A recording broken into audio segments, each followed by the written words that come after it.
Good morning সবাইকে। তোমাদের আগের দিন আমি অ্যাবসোলিউট কনফিগারেশন অফ গ্লুকোজটা পড়ালাম, যেখানে আমরা ওপেন চেন স্ট্রাকচারটা কেমন হয়, ওপেন চেন স্ট্রাকচার অথবা সরল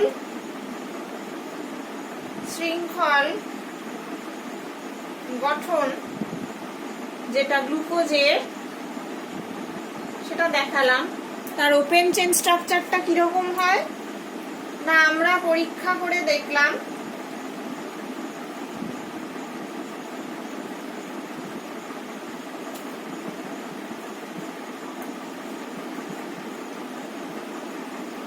এটা হচ্ছে তোমাদের open chain structure of glucose, আমরা আগের দিন দেখলাম।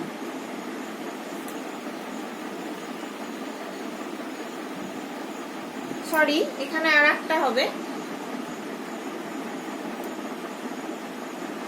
1 2 3 4 5 6। তাহলে এটা একটা হেক্সোজ, মানে গ্লুকোজের ডি প্লাস গ্লুকোজ এর ওপেন চেন স্ট্রাকচার। এবারে হচ্ছে সরল শৃঙ্খল গঠনের কাঠামোর যে ত্রুটিগুলো আজকে আমরা পড়ব।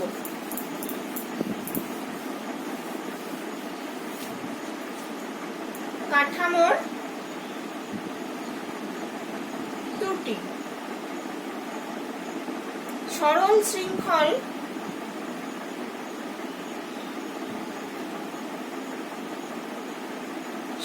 শৃঙ্খল গঠন কাঠামোর যে ত্রুটিগুলো আমরা আজকে পড়ব। প্রথম ত্রুটি কি? কিছু কিছু বিক্রিয়া এরা ব্যাখ্যা করতে পারে না। যেমন 1 নম্বর হচ্ছে গ্লুকোজ অ্যামোনিয়া বা বাইসালফাইড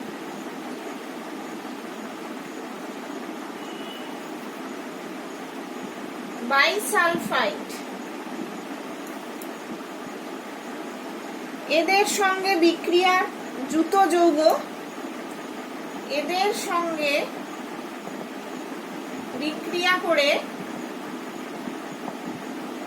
যুত যৌগ গঠন করে না।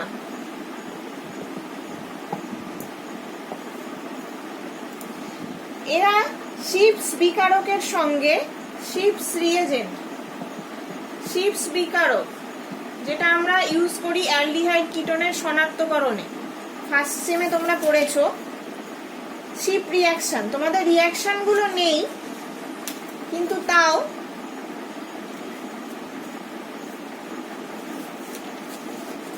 এগুলো জেনে রাখতে হবে যে শিপ বিকারকের সঙ্গে বিক্রিয়া করে এটা লাল রং দেয় অন্য কার্বোহাইড্রেট গুলো, কিন্তু গ্লুকোজ কোনো লাল অধক্ষেপ দেয় না, যা অ্যালডিহাইড গ্রুপের উপস্থিতি প্রমাণ করে না। গ্লুকোজ কিন্তু শিপ বিকারকের সঙ্গে রিঅ্যাকশন করে না, তাহলে এর মধ্যে যে অ্যালডিহাইড গ্রুপটা আছে সেটা প্রমাণ করে না, শিপ বিকারক দিয়ে রিঅ্যাকশন করে না। 3 নাম্বার কি?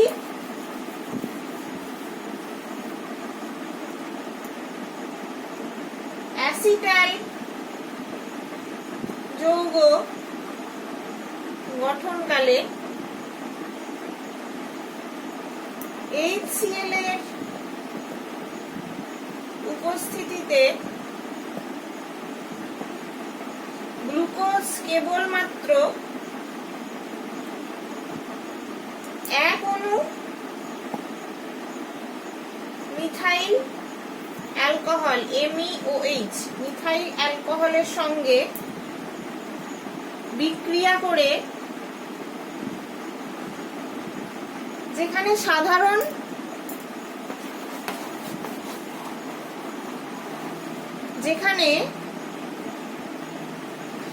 সাধারণ অ্যালডিহাইড 2 অণু অ্যালকোহলের সঙ্গে বিক্রিয়া করে, বিক্রিয়া করে অ্যাসিটাল গঠন করে। এখানে কি হয়, অ্যাসিটাল যৌগ যেটা অ্যালডিহাইড প্লাস OH মলিকুল যুক্ত করে একটা যে যৌগটা তৈরি করে সেটাকে আমরা বলি অ্যাসিটাল যৌগ। অ্যাসিটাল যৌগ গঠনকালে HCl এর উপস্থিতিতে গ্লুকোজ কেবলমাত্র এক অণু মিথানলের সঙ্গে বিক্রিয়া করে গ্লুকোজ, কিন্তু অন্যান্য কার্বোহাইড্রেট গুলো অ্যালডিহাইড এর সাথে 2 অণু অ্যালকোহল বিক্রিয়া করে তারপর ওরা অ্যাসিটাল নলে। অন্য কার্বোহাইড্রেটের থেকে গ্লুকোজটা আলাদা ব্যবহার শো করছে।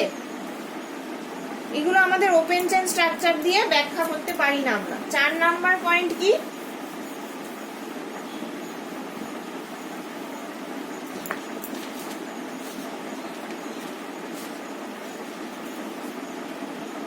তোমাদের আমি ছোট করে অ্যাসিটাল রিঅ্যাকশনটা কিরকম একটু বলে দিই, যদিও তোমাদের এগুলো সিলেবাসে নেই। ধরো RCHO, এটা একটা অ্যালডিহাইড, এর সাথে আমরা একটা অ্যালকোহল যোগ করছি RCH2H 1 degree alcohol in the presence of HCl। এখানে একটা হেমি অ্যাসিটাল প্রথমে তৈরি করবে OR, আর এক অণু অ্যালকোহল দিয়ে এটা কি হবে RCHOR। এই ধরনের যৌগকে আমরা বলি অ্যাসিটাল। তাহলে এখানে দেখো 2 অণু অ্যালকোহল লাগছে, একটা দুটো, কিন্তু গ্লুকোজের ক্ষেত্রে অ্যাসিটাল গঠনটা কিরকম হবে, এটা হচ্ছে নরমাল অ্যালডিহাইডের ক্ষেত্রে, কিন্তু গ্লুকোজের ক্ষেত্রে কি হবে,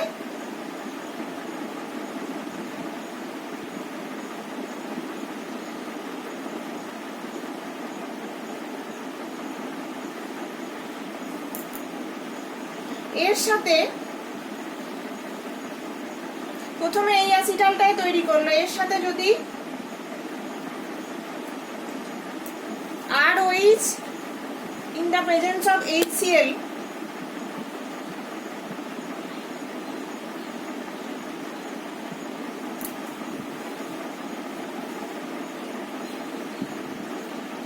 এ কি করবে CHOR, এই OH টা OR হয়ে যাবে,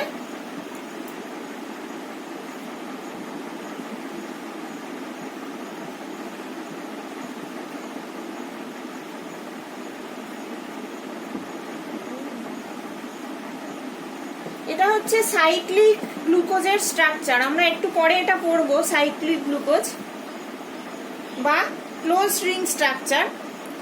এর সাথে এক অণু অ্যালকোহল মিশে এই অ্যাসিটালটা তৈরি করছে, 2 অণু কিন্তু রিঅ্যাকশন করছে না।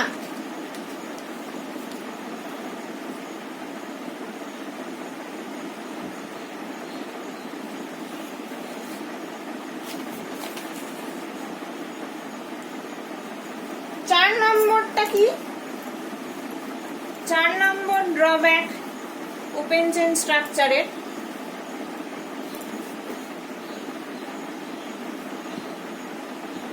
গ্লুকোজ মিউটারোটেশন যথা আপেক্ষিক আবর্তনের মানের পরিবর্তন দেখায়। গ্লুকোজ কি করে না, মিউটারোটেশন যথা আপেক্ষিক আবর্তন, মিউটারোটেশনটা তোমাদের আছে, আমি পরে পড়াবো। মিউটারোটেশন আপেক্ষিক আবর্তনের মানের পরিবর্তন দেখায়, মানে ওপেন চেইন স্ট্রাকচারে আমরা আপেক্ষিক আবর্তনের যে মানটা তার পরিবর্তন দেখায়, সেটা পরিবর্তন দেখানোটা তো উচিত নয়। এর থেকে প্রমাণ হয় যে গ্লুকোজ সরল শৃঙ্খল অবস্থায় থাকে না, অর্থাৎ এক্ষেত্রে অ্যালডিহাইড মূলকটি মুক্ত নয়। সেই জন্যই এর টলেন্স টেস্ট, ফেলিং টেস্ট এগুলোতে রেসপন্ড করে না, বা সিপ বেস নিয়ে লাল হস্তক্ষেপ ফেলে না, যেহেতু অ্যালডিহাইড গ্রুপটা মুক্ত নয়। তাহলে এরপরে আমরা প্রমাণ করব যে গ্লুকোজ বৃত্তাকার গঠনে অবস্থান করে, যেখানে মুক্তভাবে এই অ্যালডিহাইড গ্রুপটা থাকবে না। আমরা এটা প্রমাণ করব। এবার আজকে আমরা করব গ্লুকোজের বদ্ধ শৃঙ্খল গঠন অথবা সাইক্লিক স্ট্রাকচার।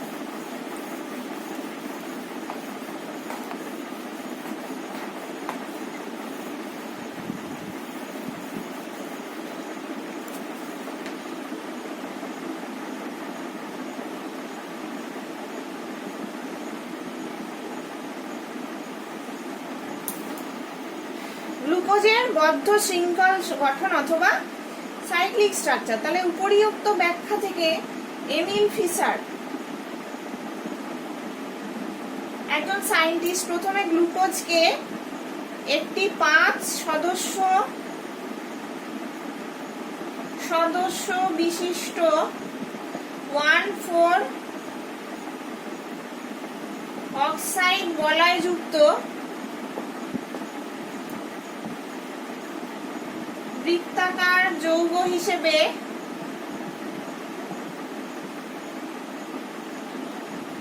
কল্পনা করেন।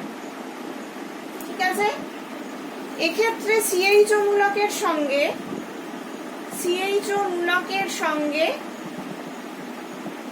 C4 যে কার্বনটা, C4 কার্বন যে অ্যালকোহলীয় OH গ্রুপটা, OH গ্রুপের বিক্রিয়া করে হেমি অ্যাসিটাল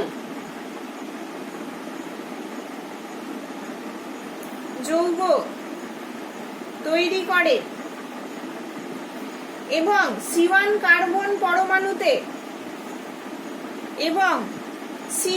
যে কার্বন পরমাণুতে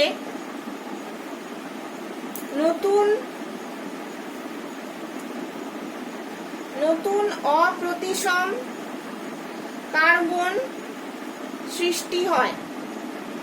C1টাতে একটা নতুন অপ্রতিসম কার্বন সৃষ্টি হয়। এর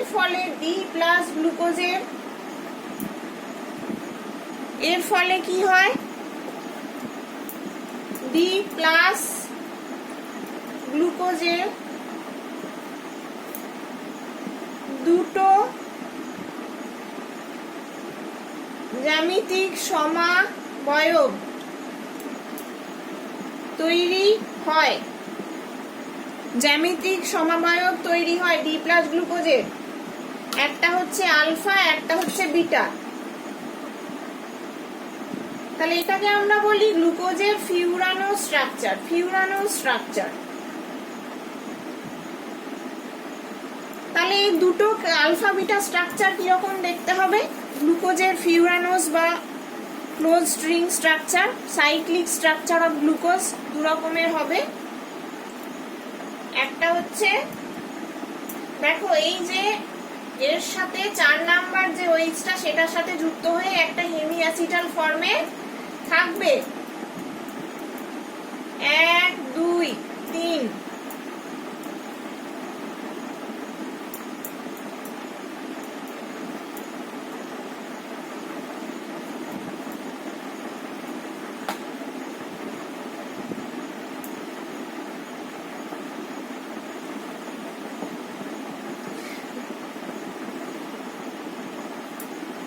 4 5 6 আলফা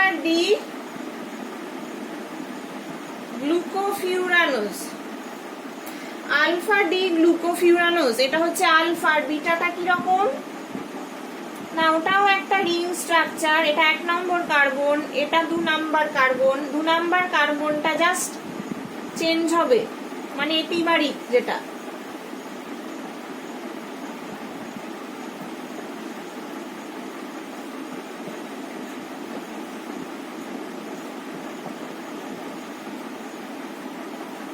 এটা হচ্ছে বিটা ডি গ্লুকোফিউরানোজ।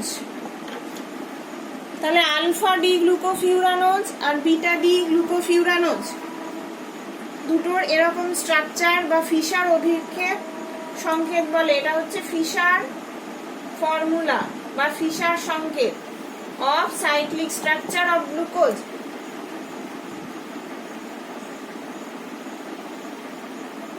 এইবারে হচ্ছে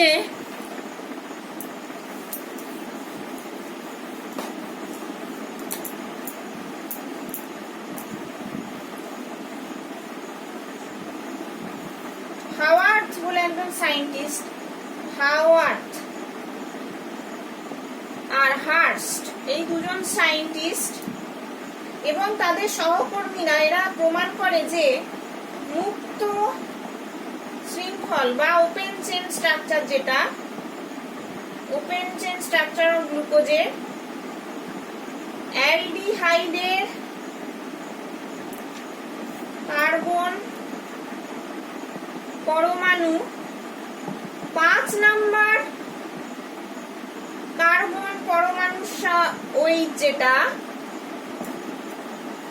ওই সঙ্গে বিক্রিয়া করে 6 বন্ধন বিশিষ্ট অক্সাইড বলয় গঠন করে। আগেরটা আমরা দেখলাম C4, এটা হচ্ছে C5, এরা দুজন প্রমাণ করেছে।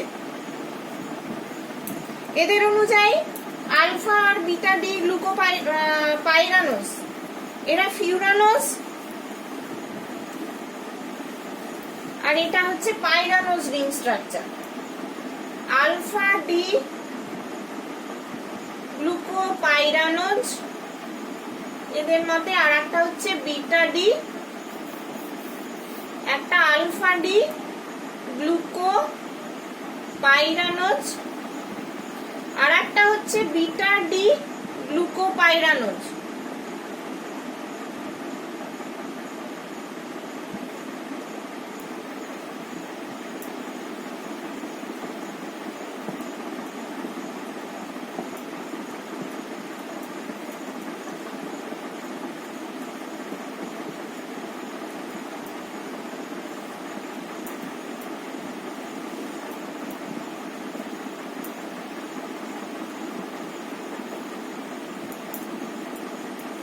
এটা হচ্ছে তোমার কাইরাল কার্বন 1 2 নাম্বারটা এখানে কাইরাল কার্বন, এটার 1 নাম্বারটা CHO গ্রুপটা 5 নাম্বার কার্বনের সঙ্গে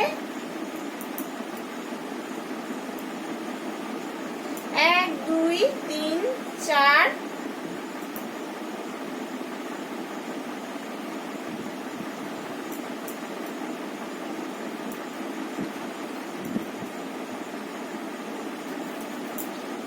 সরি এখানে একটা এক্সট্রা লিখে ফেলেছিলাম, এটা হচ্ছে 5 নাম্বার যে ওইচটা সেটার সাথে একটা রিং তৈরি করলো, এটাকে আমরা বলছি পাইরানোজ রিং, আগেরটাকে বলছিলাম ফিউরানোজ রিং।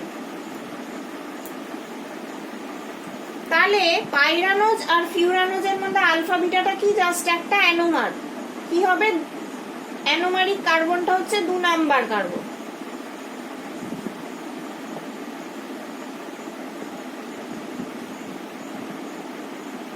আগের মতোই,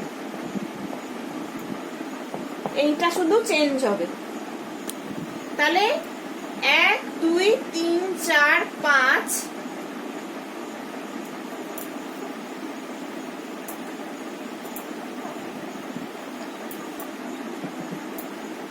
4 5 6, এটা হচ্ছে বিটা ডি গ্লুকোপাইরানোজ। তাহলে আলফা বিটা হচ্ছে অ্যানোমার্স, এটা অ্যানোমার।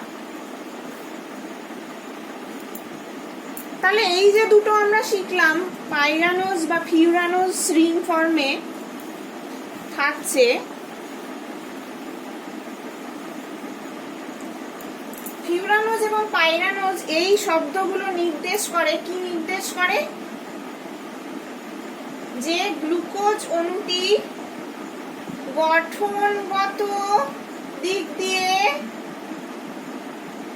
ফিউরান এবং পাইরানের সঙ্গে সাদৃশ্যযুক্ত।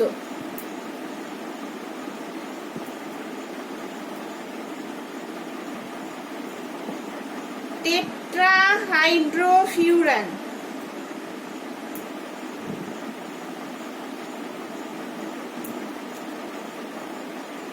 ফিউরান রিং আমরা জানি, টেট্রাহাইড্রোফিউরান যেটা একটা 5 মেম্বার রিং, আর টেট্রাহাইড্রোপাইরান হচ্ছে একটা 6 মেম্বার রিং। টেট্রাহাইড্রোপাইরান। তাহলে এর সাইক্লিক স্ট্রাকচারটা আমরা কিভাবে আঁকবো? হাওয়ার্থের মতে এর একটা সাইক্লিক স্ট্রাকচারটা আমরা কিভাবে আঁকতে পারি?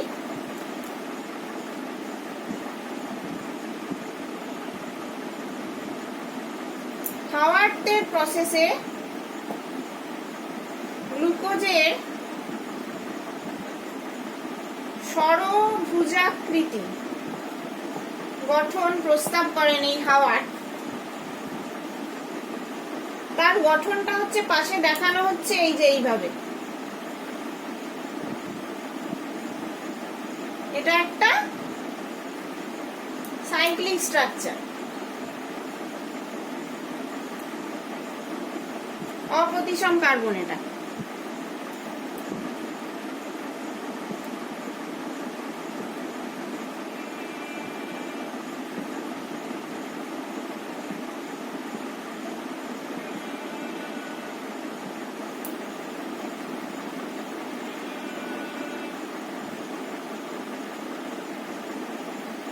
এক, দুই, তিন, চার, 5, 6, 6টা কার্বন আমাদের হয়ে গেল। এটা হচ্ছে আলফা গ্লুকোজ। আর বিটা গ্লুকোজটা কিরকম? জাস্ট 2 নম্বর পজিশনটা এপিমার হবে।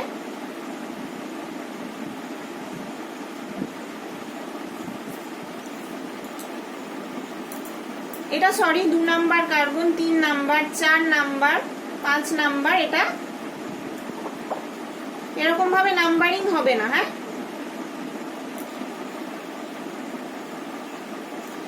2 নাম্বার কার্বনটা আমরা জানি এপিমার।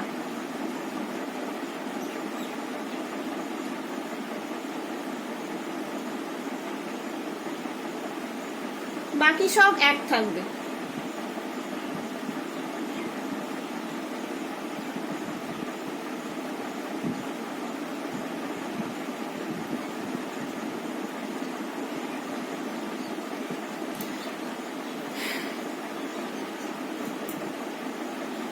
বিটা গ্লুকোজ হয়েছে হাওয়ার্থ অভিক্ষেপ সংকেত।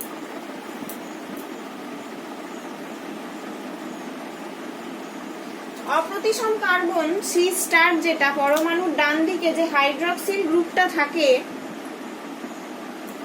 পাইরানোজ কাঠামোতে, তাই নিচের তলে থাকে। ঠিক আছে, ডান দিকে থাকে অপ্রতিসম কার্বনে যেটা।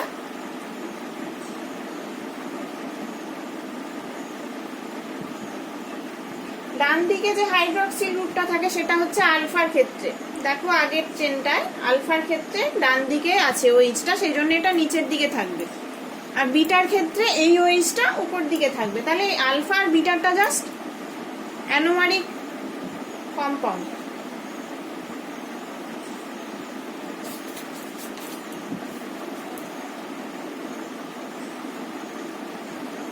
আজকের মতন এইটুকুই থাকলো। পরের দিন আমরা রাসায়নিক প্রমাণটা পড়বো আর মিউটা রোটেশন পড়বো।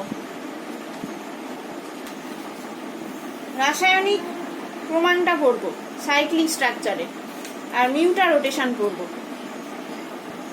এই দুটো জিনিস পরের দিন পড়বো। এটা অনেক বড় চ্যাপ্টার, আস্তে আস্তে পড়তে হবে, নালে তোমরা বুঝতে পারবে না। আজকের মতন এইটুকুই থাকলো।